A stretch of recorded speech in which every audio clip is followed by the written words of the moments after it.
The women's suffrage movement in Britain has long roots. It goes right back to the 1860s when John Stuart Mill, the great Liberal MP, presented the first petition to the House of Commons, signed by women who said they wanted the vote.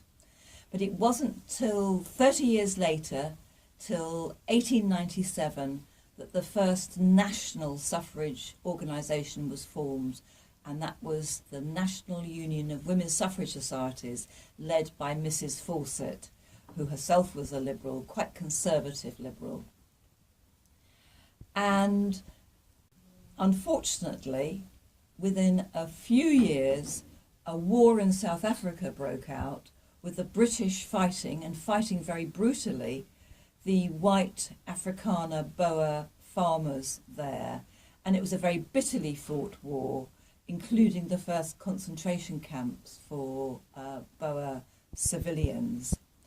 And in the middle of this war, which divided the suffrage movement with people like Mrs. Fawcett, a liberal conservative on one side, and the radical liberals and socialists on the other, they heard news, good news, welcome news, from America, that there had been a Congress of women being formed, an International Women's Suffrage Alliance, and this first Congress was in Washington, and all the great American equal rights protagonists, fighters like Carrie Chapman Catt came across. And at that time, Britain could do nothing about it because it was engulfed in the Boer War. But afterwards, it thought, right, this sounds interesting. Let's join the International Women's Suffrage Alliance. And they did. And Mrs. Fawcett, president of the National Union of Women's Suffrage Societies, became second vice president. And Britain became a real key player in the International Women's Suffrage Alliance, which had congresses every few years. Washington, Berlin, Amsterdam. And one of the great congresses of the International Women's Suffrage Alliance, which now had 24 countries coming from almost all over the world, certainly well representing countries in the Northern Hemisphere, was at Budapest in Hungary in 1913. And a big British delegation went across. It was organised by Rosika Schwimmer, the great Hungarian suffragist, and they were all meeting together, English, British women meeting Germans, Scottish women meeting Hungarians, etc., etc. And there was a feeling of optimism, and the stamp that came out, was produced by the Budapest Congress, is a lovely gold and colourful stamp. It's an image of two women, their arms outstretched, holding hands over a globe. It was international sisterhood, reaching their arms to span across the oceans, to span across the national boundaries, and to show that sisterhood, suffrage sisterhood, is international.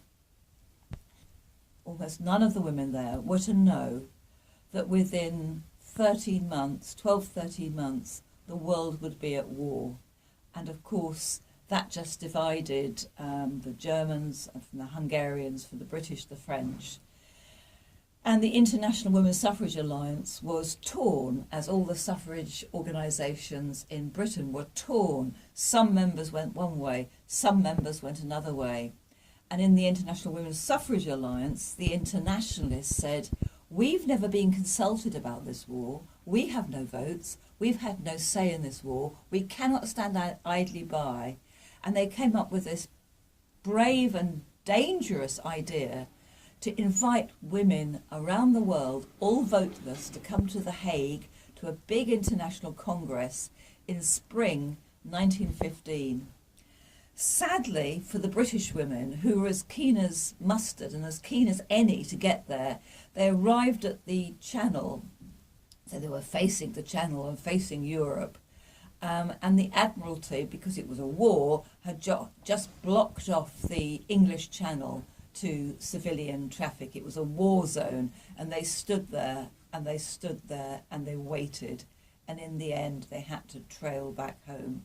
So in the event, only 3 British women managed to get to The Hague, one of whom was Emmeline Pethick Lawrence, a friend of the Pankhursts and a suffragette, who happened to have been in America at the time and came with one of the great delegations. It was 40 or 50 American women who came to The Hague. So she was there, and from the Hague Congress was formed the Women's International League for Peace and Freedom, WILPF, which still goes strong today.